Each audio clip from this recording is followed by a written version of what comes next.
There is a war happening above your porch light tonight, and you have been mistaking it for nothing more than a nuisance. You know the scene. The bulb clicks on at dusk, and within minutes they arrive. Small pale shapes circling the glass in tight. Frantic loops bumping the same spot over and over, never landing, never leaving, trapped in what looks like the simplest, most mindless behavior in the natural world. Most people watch this for exactly as long as it takes to swat one away from their face, and then stop thinking about it entirely. A moth bothering the porch light, nothing more.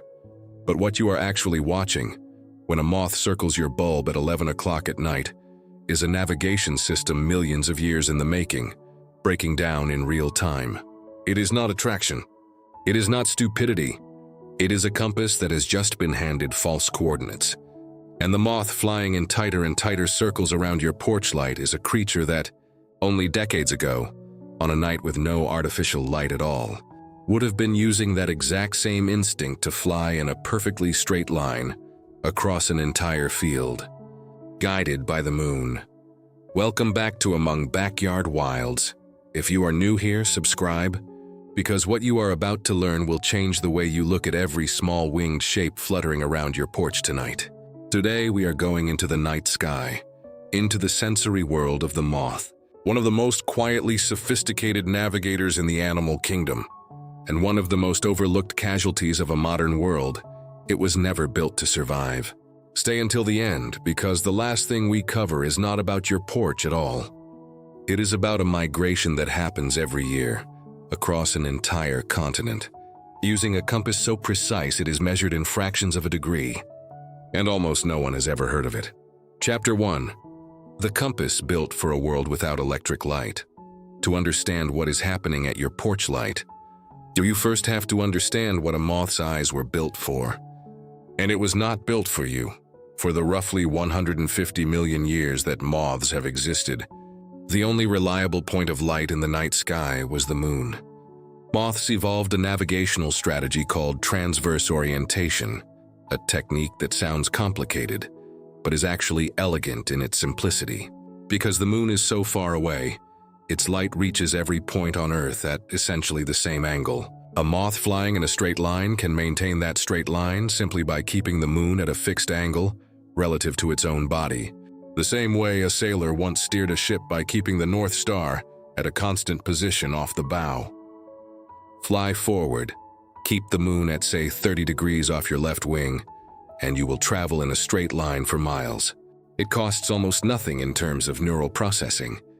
And for a creature with a brain smaller than a grain of rice, that efficiency matters enormously. The problem is that this strategy makes one critical assumption: that the brightest light source in the sky is impossibly far away. A porch light is not impossibly far away. A porch light is 6 feet away, and when a moth attempts to use transverse orientation on a light source that close, the geometry collapses entirely. To keep a nearby point of light at a fixed angle, the moth has to constantly curve its flight path, tighter and tighter, spiraling inward, chasing an angle that keeps changing every time it moves. What looks to you like a moth hopelessly obsessed with your bulb is actually a moth running an ancient, mathematically sound navigation program on the wrong data. It is not the moth that is broken. It is the light. Chapter 2. What artificial light has done to an entire order of insects.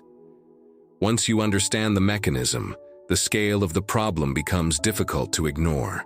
Every porch light, every street lamp, every illuminated sign across every suburb and every highway on the planet is, from the perspective of a moth's ancient navigational instinct, an object masquerading as the moon, and it is pulling moths out of their normal flight paths by the billions.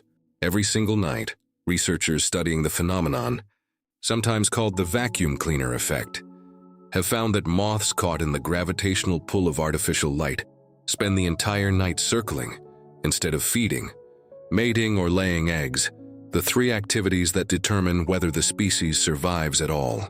A moth trapped orbiting a street lamp until dawn is a moth that has, for all practical purposes, lost an entire night of its short adult life, a life that in many species lasts only a handful of nights to begin with.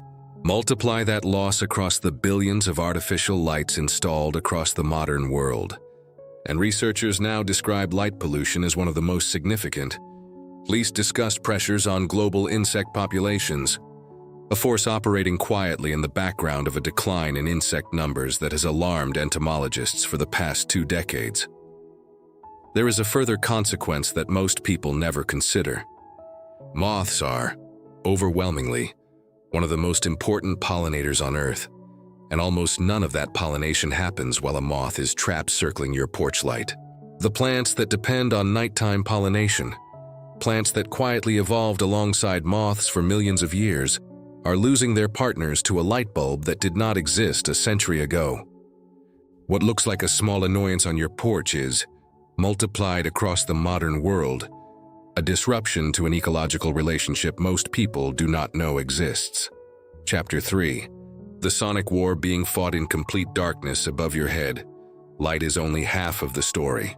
The other half is sound, or more precisely, the complete absence of sound that a moth desperately needs to survive an encounter with the animal hunting it every single night, the bat. Bats hunt using echolocation, emitting rapid ultrasonic clicks, and reading the returning echoes to build a real-time map of everything moving in the dark around them, including a moth's exact position, speed, and direction, updated dozens of times per second. For a moth, being detected by an echolocating bat is close to a death sentence. And so, across millions of years, an evolutionary arms race has produced defenses that sound more like military technology than biology. Many moth species have evolved ears, simple structures, sometimes just a thin membrane on the thorax, tuned specifically to detect the ultrasonic frequencies bats use to hunt. The moment a moth's ear detects an approaching bat's echolocation clicks, it triggers an evasive maneuver almost too fast to see, an erratic, unpredictable dive or spiral that makes the moth's flight path impossible for the bat to predict a fraction of a second in advance, which is exactly the window a bat needs to intercept its prey. But some species have gone considerably further than simply detecting the threat and fleeing. Certain tiger moths have evolved the ability to produce their own ultrasonic clicks in response, a rapid train of sound generated by structures on their own body called timbal organs. Researchers have found that these clicks are not, as once assumed, simply a warning that the moth tastes bad. In many cases, the clicking functions as active jamming, a burst of ultrasonic noise timed precisely to interfere with the returning echo. A bat depends on scrambling the bat's own sonar in the exact instant it needs clarity most. A moth the size of your fingernail is, in that moment, running electronic countermeasures against a predator using biological sonar, in complete darkness in a fraction of a second, using nothing but a small vibrating structure on its own thorax. Chapter 4. The wings built to disappear from sound itself. If jamming a bat's sonar is the moth's active defense, there is a second, quieter defense that some species carry with them at all times, built directly into the architecture of their wings. Researchers studying moth wing scales under acoustic testing conditions discovered something that seemed, at first, almost too elegant to be accidental. The scales covering a moth's wings, the same delicate dust that rubs off on your fingers if you touch one, are structured in a way that absorbs incoming ultrasonic sound waves rather than reflecting them back. In practical terms, this means a moth's wings function as a form of acoustic camouflage, reducing the strength of the echo a hunting bat receives by a significant margin, in some tested species by more than half. A moth with this kind of wing structure is not simply hoping to outmaneuver a bat. It is quietly reducing its own presence in the bat's sonar picture before the chase has even begun. A form of stealth technology evolved millions of years before the concept existed in human engineering. Worn as ordinary dust on the wings of an insect, most people consider nothing more than a nuisance at the porch light. Chapter 5. The flowers that only open for them. Not every part of a moth's night is about survival. Some of it is about partnership. And the relationships some moth species have formed with specific flowers are among the most precise examples of coevolution found anywhere in nature. Certain plants have evolved to bloom exclusively at night, producing pale, heavily scented flowers specifically because moths, unlike bees, navigate primarily by scent and pale color in darkness, rather than the vivid color vision daytime pollinators rely on. The most famous example remains the Madagascar star orchid, a flower with a nectar tube nearly a foot in length, a shape so extreme that when Charles Darwin first examined it in the 1800s, he predicted, with no direct evidence, that a moth with a tongue long enough to reach the nectar at the bottom of that tube must exist somewhere on the island, simply because the flower's shape made no sense otherwise. Decades after Darwin's death, researchers found exactly that moth, a hawk moth with an uncurling proboscis long enough to reach the bottom of the tube precisely, and no other flower in its ecosystem, confirming a prediction based purely on the logic of coevolution. Your own backyard. A smaller version of the same relationship is likely happening on any night-blooming plant you have ever grown. Evening primrose, moonflower, certain jasmine varieties. Each one a quiet negotiation refined over thousands of generations between a plant that only opens after dark and a moth built specifically to find it. Chapter 6. The scale shift, from your porch light to an entire continent navigating by starlight. Everything described so far happens within the boundary of a single backyard, a single porch light, a single flower opening for a single visiting moth. But there is one more layer to this story, and it moves the scale of everything you have just learned onto a continental map. In Australia, a small brown moth called the bogong moth performs one of the most extraordinary migrations documented in any insect on Earth. Each spring, billions of bogong moths leave the hot lowland plains where they hatched and fly, at night across roughly 600 miles of open country, arriving with pinpoint accuracy at a small number of specific cool mountain caves in the Australian Alps, the same caves their ancestors have used for generations, despite the fact that no individual moth has ever made the journey before, and none will live long enough to make it twice. Researchers studying this migration confirmed that the moths are not simply flying toward cooler air.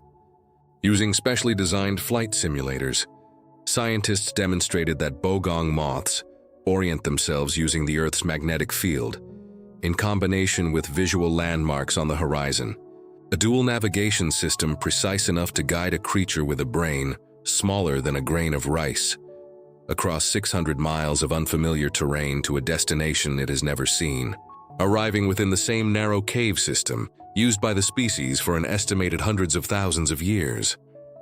It is functionally the same instinct guiding the moth circling your porch light, a deep evolutionary confidence in reading the sky and the Earth's own magnetism to find a fixed point across enormous distance, except at a scale that spans an entire continent instead of a single backyard. The conclusion: what the moth at your porch light was actually asking of you. The next time a small pale shape circles your bulb at night, bumping the glass, spiraling tighter, seemingly unable to leave, you will not see it the same way again. What looks like confusion is the same compass that once guided its ancestors in perfectly straight lines across open country, by moonlight alone. The same instinct that lets a bogong moth cross 600 miles of unfamiliar terrain to a cave it has never seen, now caught on the wrong side of a piece of technology that has only existed for a fraction of the moth's evolutionary history. It is carrying acoustic camouflage in its wings to disappear from a bat's own sonar. It may be the exact species a specific flower in your garden waited millions of years to evolve alongside. And it is doing all of this a few feet from your front door, in complete darkness every single night. While you reach past it for your keys, you have been living beside an ancient, precise, quietly desperate navigator your entire life. Now you know what it is actually doing. Tell me in the comments, have you ever turned off a porch light and watched the moths scatter back into the dark? Or found one resting somewhere strange in your house that you never quite explained? I want to hear about it. I read everyone. I will see you in the next one.